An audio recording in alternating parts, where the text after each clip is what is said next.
Olha só se não estamos aqui numa live do Infomoney em pleno feriado. Sim, estamos. Estamos aqui. É Corpus Christi no Brasil. É feriado. A bolsa não funciona. Mas não quer dizer que não precisa ser um dia útil em conteúdo, não é mesmo? Bom, eu gostaria de agradecer a presença de todos vocês. Para quem não me conhece, meu nome é Ana Laura Magalhães. Eu sou especialista em investimentos. E uma vez por semana eu venho aqui, faço essa básica invasão no Instagram do Infomoney para conversar um pouquinho sobre e agora? O que é que eu faço com os meus investimentos em determinados contextos? E a gente já falou sobre alguns produtos e chegou a vez de fundos imobiliários. Fundos imobiliários que são aqueles produtos queridinhos de alguns e odiados por outros. Mas existe sempre uma boa razão, tanto para um quanto para o outro lado. Tem sempre aquelas pessoas que sabem comprar os produtos e se dão bem. Aquelas pessoas que entendem o ciclo imobiliário, né? Tudo aquilo que envolve todo esse ciclo econômico focado nesse setor. E tem aquelas pessoas que provavelmente não analisam todos os fatores necessários na hora de escolher um papel para colocar na própria carteira. Mas, o nosso convidado de agora ele vai poder abrir uma solicitação. Quando os comentários estavam fechados, ele não podia abrir uma solicitação, mas acho que agora ele pode. A gente vai falar, gente, agora com o segundo convidado, que é o Ricardo Almendra, sobre alguns setores impactados nesse contexto. Porque, do mesmo jeito que tem algumas ações que se beneficiam mais que outras quando a gente vive uma pandemia, obviamente, alguns fundos imobiliários acabam sendo mais impactados do que outros também dentro desse contexto. E é legal para vocês conhecerem alguns produtos. Deixa eu colocar ele aqui e já desativar os comentários. Vamos lá. Oi, Almendra, tudo bem? Tudo bem, Ana, e você? Tudo bom? Como você tá? Boa tarde aí para você. Tá de quarentena em casa? Tô de quarentena, fugi para Itu, aqui a uma hora de São Gente! Paulo. Tô aqui há quase 3 meses já e tem o lado bom da pandemia, curtindo, trabalhando muito, mas mais próximo da família. São 3 filhos, o mais velho tem 6 anos, então eu sou um dos que acha que home office não é moleza, porque com 3 crianças eu fico de olho para ver se vai aparecer Não alguma é aqui. fácil. Não, eu consigo te entender. Lá em casa somos 3 também, né? Coitada, a gente deixava minha mãe maluca quando a gente era pequeno. E hoje eu já tenho afilhado, sobrinhos, então. E aí eu vou para Uberlândia, né? Tentei ficar um pouquinho lá na quarentena no começo, mas é impossível. Zero produtividade. Criança gritando, cachorro correndo, era impossível. Eu não conseguia, tive que vir aqui me isolar e ficar sozinha para conseguir passar melhor por esse momento. Mas tá tudo bem, né? Agora vamos melhorar esse contexto e voltar a encontrar todo mundo. Mas vamos voltar aqui para a nossa pauta, porque eu fico muito contente com a sua participação. Você foi muito bem indicado pelo nosso primeiro convidado, que acabou de se despedir aqui da nossa audiência. A gente tem muita gente interessada em saber sobre fundos imobiliários, né? E que é muito legal, porque é um produto ainda muito mistificado. O brasileiro, ele sabe investir em renda fixa, algumas, sabe o que é tesouro, né? No começo, assim, dá aqueles primeiros passos, e ações. Tudo para ele é ações. Renda variável se resume em ações. E aí, quando a gente fala de fundos imobiliários, é interessante para a gente mostrar alguns benefícios desse produto. O Arthur falou para a gente algumas características estruturais. Falou sobre o imóvel em si, sobre fundo de tijolo, fundo de papel, tributação, ganho de capital e etc. Mas já tem algumas perguntas aqui na caixinha de interrogação que já é até para a gente falar sobre setores. Eu já vou colocá-las aqui para você, mas antes eu queria que você se apresentasse para o público do Infomoney, por favor. Legal. Bom, eu sou o Ricardo Almendra, sou CEO da RBR, que é uma gestora brasileira que eu montei faz 6 anos, 100% focado em investimento imobiliário. Então, a gente basicamente tem vários tipos de fundo imobiliário, que envolve desde compra de terreno, alguns fundos que compram prédio para renda e outros fundos que compram cotas de outros fundos e fundos que compram CRIs, papel, renda fixa. Então, e a gente também agora está investindo em Nova York, inclusive em REITs, que vocês conversaram nos fundos imobiliários. Chique, né? Lá.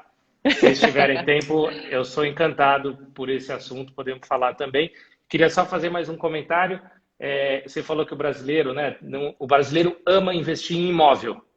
Ama, mas não no fundo imobiliário. Ele gosta de comprar aquele terreno, aquele apartamento para ficar pagando condomínio sem ninguém morar. Ele gosta de ter esse dispêndio, né? Isso. E a razão de eu montar a RBR faz 6 anos era falar, eu preciso ajudar o brasileiro a investir melhor, porque ele tem 20, 30, 40% da riqueza dele em imóvel, mas ele está fazendo isso de uma maneira, na média, não profissional.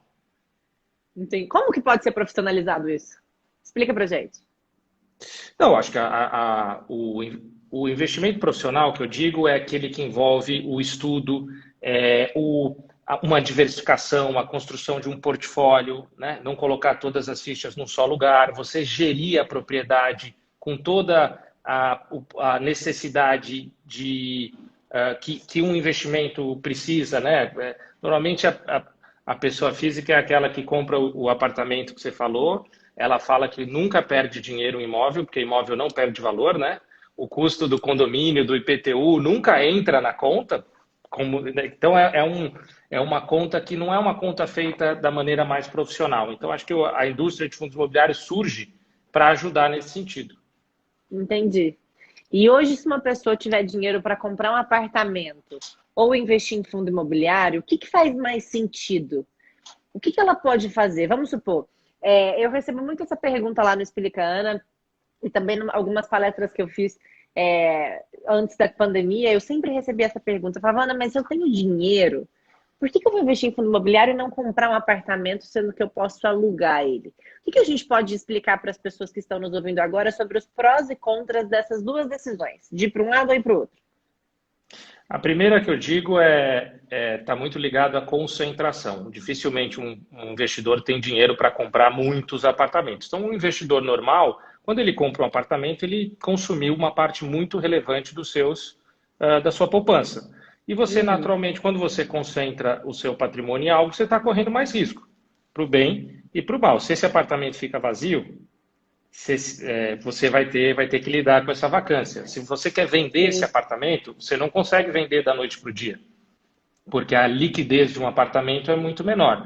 Se você quer vender uma partezinha, você quer vender a cozinha do teu apartamento, você também não consegue, você tem que vender tudo de uma vez. Então, o fundo imobiliário traz liquidez, te traz a possibilidade de diversificação.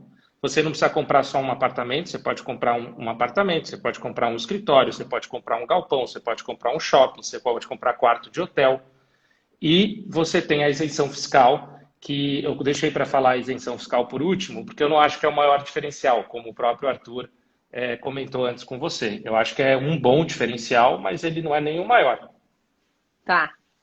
E aí, hoje, você já falou um monte de exemplo, assim, vamos supor, a gente tem muita gente aqui nos ouvindo agora, mas pode ser o primeiro contato dessas pessoas com fundos imobiliários.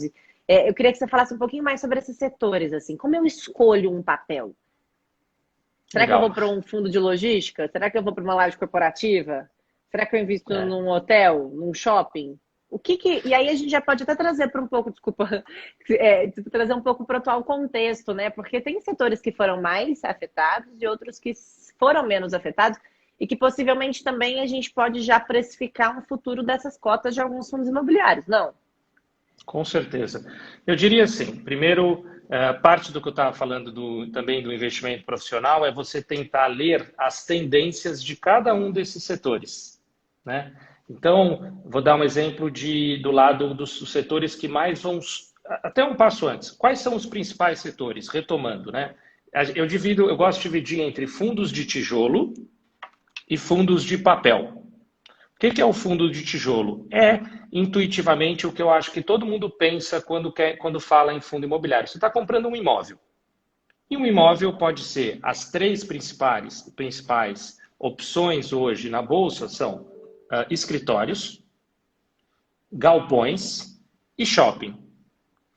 A indústria de fundos imobiliários surgiu no Brasil com um tipo de fundo que era de agências bancárias, que existe, acho que de lá para cá, nos últimos 5 anos, não tem nenhum novo fundo disso, foi muito lá atrás. Então, eu nem gosto de olhar agências bancárias como algo de longo prazo para a indústria. Eu acho que foi algo mais específico, como começou, mas eu penso nas três principais opções como sendo escritórios, galpões e shoppings. Tá? E você tem 2 fundos de residencial, pouquíssima coisa de hotel. Então, são esses 3 principais fundos de tijolo. E do outro lado, você tem um investimento que é um investimento em renda fixa, que tem o fundo imobiliário só como uma casca, como um instrumento, mas você está comprando CRIs, CRIs, Certificado de Recebíveis Imobiliários, que eu gosto de explicar de maneira muito simplista, que é um CDB, só que tem uma garantia imobiliária por trás. Ao invés de você ter a garantia do banco, que emitiu o CDB, você vai ter uma empresa que pegou esse dinheiro emprestado e deu imóveis e recebíveis em garantia, tá? E aí, olhando para frente como tendência, como futuro, na RBR, a nossa visão hoje, em primeiro lugar, o lugar que a gente tem mais conforto de estar investido é fundos de escritórios em São Paulo. Em segundo lugar, fundos que a gente gosta bastante, fundos de papel, fundos de CRI. Em terceiro lugar, a gente gosta muito também de alguns fundos de logística. Em quarto lugar, os de shopping. Por que eu coloquei logística em terceiro? Eu já ia fazer essa pergunta, você está me antecipando. Por quê? Você gosta primeiro de lajes corporativas, empresas de home office, a gente sai desses prédios, né? Provavelmente vai começar a ser construída uma vacância nesses edifícios que vão prejudicar algumas dessas lajes. Na minha cabeça, isso começa a fazer sentido. Mas as logísticas, a gente vê tanto consumo online hoje que faz sentido as lojas deixarem de lado esse espaço físico, até concordo com esse shopping por último, mas buscar um espaço para estocar produtos para que essa logística seja completa. Mas por que usar as lajes corporativas em primeiro lugar ainda? Por uma única e exclusiva razão, preço. Então, a escolha de onde investir, e aí também trazendo um pouco do que você conversou com o Arthur, qual que é a melhor hora? Quando investir, quando não investir? A RBR está sempre olhando e fazendo o quê? Peraí, eu acho que logística, eu concordo 100% com o que você acabou de falar, Ana. Só que tudo tem preço. Quanto disso já está no preço das cotas? Hoje, o segmento de as opções disponíveis para se investir em galpões na Bolsa em logística, na minha opinião, não estão tão baratas quanto as opções em escritórios.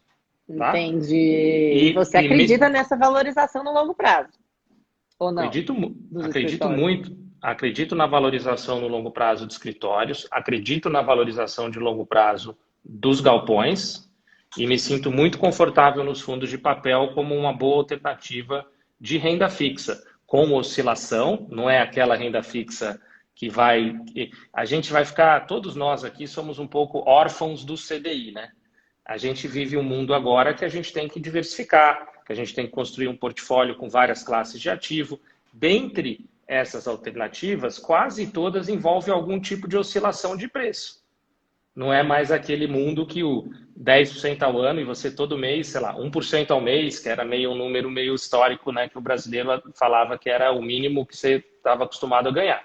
Então, acho os fundos de papel uma excelente alternativa mais conservadora, né? Então, para terminar essa questão do futuro dos setores, tudo passa, no final, por uma análise de oferta e demanda. Então, como quase tudo, né? O preço de um negócio está muito ligado a se tem muita disponibilidade dele ou pouca disponibilidade e a demanda por aquele bem, né? Hoje, escritórios em São Paulo, nas melhores regiões, não está sobrando. Vai aumentar um pouquinho a vacância de curto prazo? Vai. Só que se você pensar que nos próximos 3, 4 anos não vai ter novos prédios ficando prontos, então eu fico muito mais tranquilo, porque falo, putz, essa vacância não vai lá para 50%, ela vai subir nas melhores regiões hoje, na média é 5% de vacância só. 5%? Em São Paulo, olhando as regiões da Paulista, do Itaim Faria Lima, Vila Olímpia, Itaim, Faria Lima, Vila Berrini, Olímpia. provavelmente? A Berrini, menos, mas os melhores prédios da Berrini estão muito bem alugados também. Mas especialmente Itaim, Faria Lima. Aquela região de Pinheiros que pega Faria Lima com Rebouças, que Sim. tem uma série de... Essas regiões, para cada 1.000 metros de escritório, 950 estão alugados. Bizarro mesmo. É muito pouco essa vacância. Nos prédios classe A, tá? Eu estou me referindo aos bons prédios, não aos prédios velhinhos, tá? Então, fala, pô, será que essa vacância vai subir, talvez, no curto prazo, de 5 para 10? Pode ser, de 5 para 15? Pode até ser. Mas não é isso que vai fazer o preço do aluguel despencar. O que faz o preço do aluguel despencar é o que aconteceu em 2014, 15 e 16, quando a demanda despencou por causa da crise e, ao mesmo tempo que a demanda despencava, era um prédio novo atrás do outro em São Paulo. Então, imagina, a demanda diminui e a oferta sobe. Aí o aluguel caiu 50%. E faz Entendeu? sentido, né? Faz todo sentido, como toda, sei lá, como toda commodity. Pensa num petróleo, pensa no café, açúcar. É sempre toda commodity também tem essa lógica muito clara da oferta e da demanda, né? Da produção versus a demanda. Total. Tem muita pergunta aqui para você, mas você me fez pensar uma coisa. Antes de abrir para o público, eu quero te falar ainda uma coisinha, que é, já que você tem toda essa análise, né, do entendimento de que a laje corporativa, por questão de oferta e demanda, vai fazer sentido no longo prazo, e você também bateu muito no ponto de preço, não faz sentido, porventura, olhar para shopping? Esperando Total. que vai recuperar? Porque eu falo assim, eu sou uma investidora de fundo imobiliário hoje, eu tenho alguns fundos da minha carteira.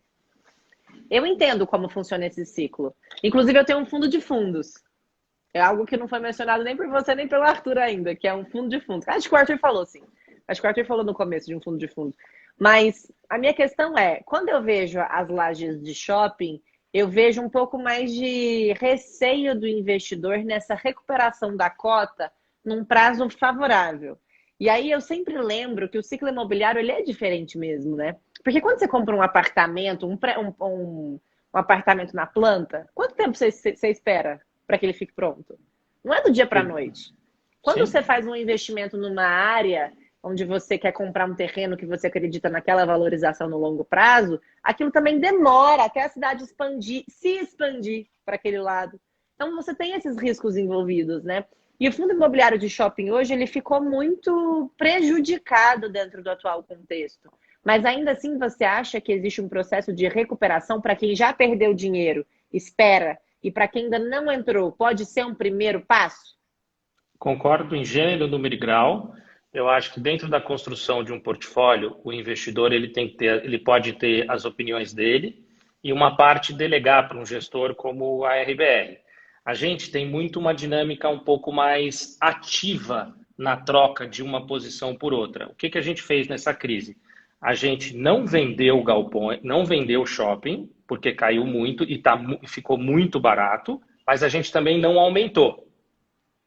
Tá? Então, dentro da perspectiva hoje, na lógica, se você me dá 100 unidades de dinheiro, eu vou ter alguma coisa de shopping? Eu vou. Eu fecho o olho, para dar um exemplo prático do fundo que eu mais me sinto confortável, é o XP Malls. Sim, Acho Carrasco. Adoro o Carrasco, é um amigo, é um super gestor, entende tudo da indústria de shopping, montou um portfólio que 60% da receita dele vem de ativos que estão em São Paulo, que eu gosto muito por ser o principal cidade, um grande vetor de crescimento do Brasil, e 2, são shoppings que a gente chama de dominantes. É shopping de gente grande, não é um shoppingzinho de bairro, meia boca, é shopping de gente grande. E esse shopping, daqui a 5 anos, ele vai estar melhor do que ele estava, na minha opinião, antes da pandemia. Então, acho uma ótima alternativa de diversificação. A gente só está com um percentual pequeno lá. E por quê? Porque o shopping está muito ligado ao desempenho da economia real. Sim. E a lógica dos shoppings, da maneira como eles são remunerados, envolve normalmente, ele cobra do lojista um aluguel mínimo e um percentual do faturamento. O que vai acontecer nos próximos anos, provavelmente, é que esse aluguel mínimo vai ter que cair, porque o lojista não aguenta essa crise pagando a mesma quantidade de aluguel. É um pouco da lógica da oferta e da demanda que a gente estava conversando antes. Então, o shopping passa 2 anos, na minha opinião, sofrendo. É o período que o apartamento está sendo construído. E lá, em 2022, por exemplo, eu acho que as cotas dos fundos de shopping vão estar acima do que estavam antes da crise. Perfeito. Ó, Para quem então está em fundo de shopping sofrendo, calma, respira. A gente está tendo uma aula aqui com o Ricardo Almendra, da RBR Asset. Quem não conhece o trabalho da RBR Asset, pode seguir eles aqui. O Instagram deles está aparecendo aqui em cima para vocês. Depois eu até recomendo vocês a conhecerem o perfil. Perfil novo, estão se comunicando agora, né? Vocês podem, inclusive, crescer, ajudá-los a crescer e trazer essa informação mais para perto dos investidores brasileiros, né? Em relação a fundos imobiliários. Mas e é um lugar pergunta... que a gente tem usado muito para oferecer conteúdo. Então, obrigado por essa menção, para a gente é importante. Não, com certeza. Agradeço mais o Arthur, que foi o Arthur que indicou você. Mas olha só, olha essa pergunta do Vitor Campos, que legal.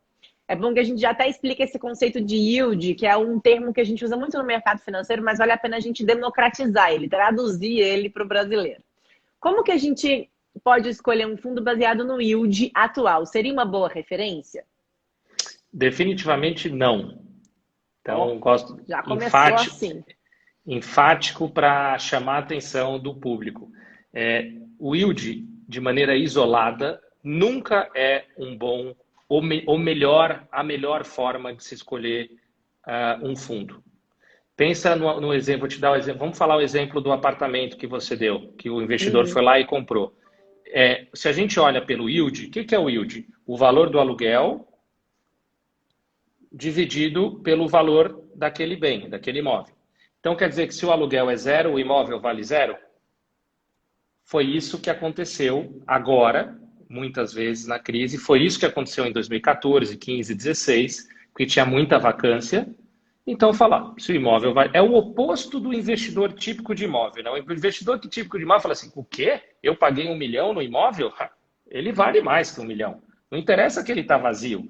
Não interessa que eu alugo por 100 ou por 50. Ele vale 1 milhão. Esse é o jeitão do cara que gosta de tijolo típico no Brasil. Enquanto na Bolsa ainda tem um processo de educação, né? Porque o yield não é a única forma de ver. O que eu gosto de falar, Ana, é sempre assim. Um bom tijolo vai gerar um bom dividendo. Vai gerar um bom yield. Essa é a lógica. Então, pensa o seguinte... E agora, mais do que nunca nessa crise, o dividendo perde o sentido. Olha o exemplo do shopping que a gente deu. Pensa no portfólio do Carrasco no XP Malls. Pô, ele tem o shopping Cidade Jardim, ele tem o shopping, o Catarina Outlet, ele tem o Internacional de Guarulhos, ele tem um pedaço do shopping Cidade de São Paulo, que fica na Avenida Paulista, que é um ativo da Cirela, da CCP. Gente, são excelentes shoppings. Agora, o dividendo é zero agora. Sim. Quer dizer que ele não vale? Não. Quer dizer que merece algum desconto, porque o Brasil vai passar um período de demora até retomar a economia, mas ele continua sendo uma ótima oportunidade de investimento. Tá? Então, perfeito.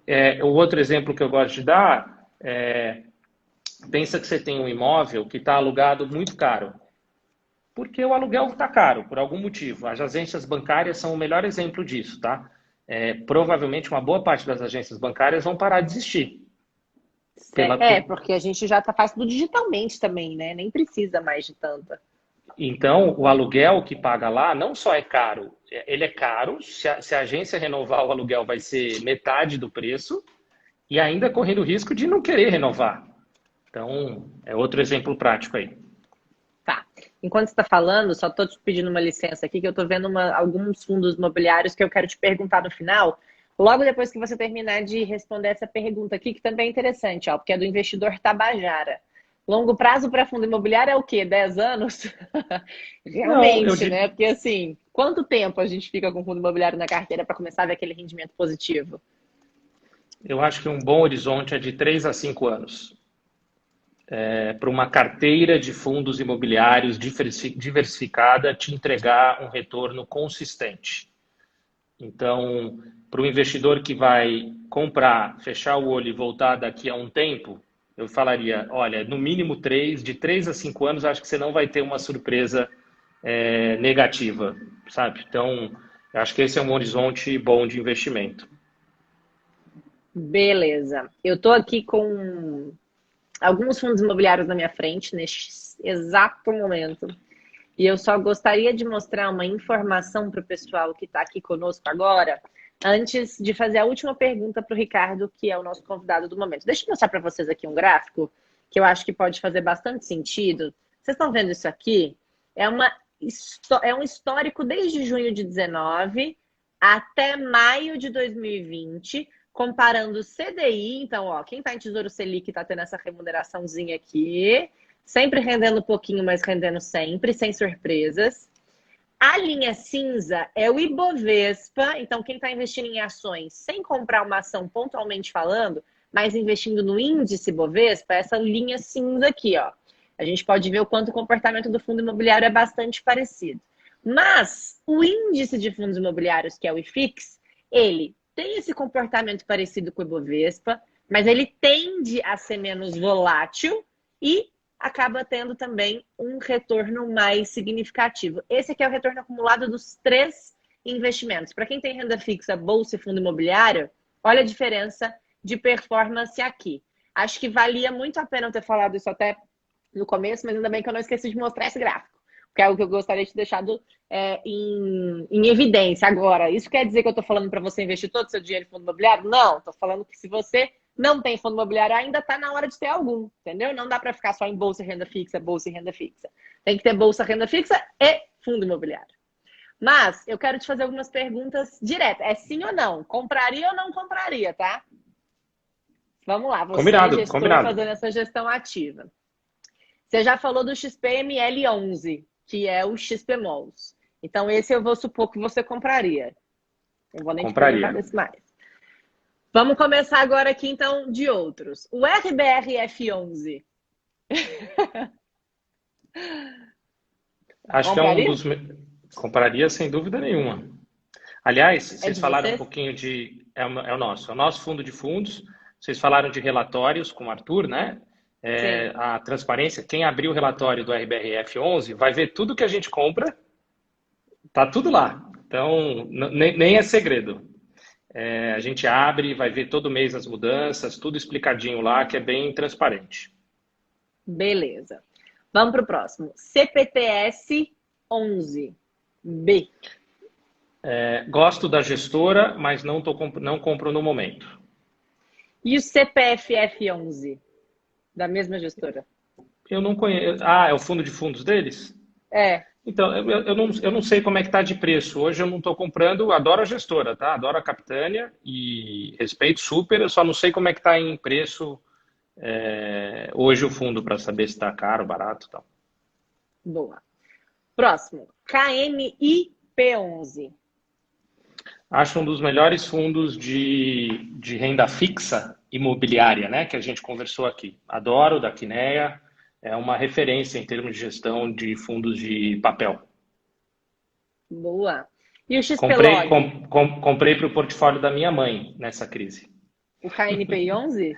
É. Que legal! Você sabe que eu tive uma conversa na época no Quineia, quando eles estavam estruturando, né? Não podia divulgar ainda a cota desse fundo imobiliário. E aí o gestor mesmo me disse, ó, isso aqui eu tô colocando na carteira de previdência para o meu filho resgatar no futuro dele. Era o Canho? Era o Flávio Canho? Muito bom. Ó, perguntei do XPlog, XPLG11. Acho um belo portfólio, só não acho que está barato hoje, mas também não está caro, tá? É só uma questão de escolha fina, assim. Se eu tivesse que escolher um fundo de logística, fecha os olhos, volta daqui a 5 anos, seria ele. Boa. Vamos terminar aqui. A gente comprou na crise e já vendeu, porque tinha caído muito, a gente comprou e já vendeu o que a gente tinha comprado. Então E já recuperou. Que legal, eu tô gostando de fazer aqui esse exercício com você, viu, Ricardo? Nem sei se eu tô te expondo, você pode falar de gestor que você não gosta, que você gosta, que você compra, que você vende, mas tô gostando, estamos aprendendo.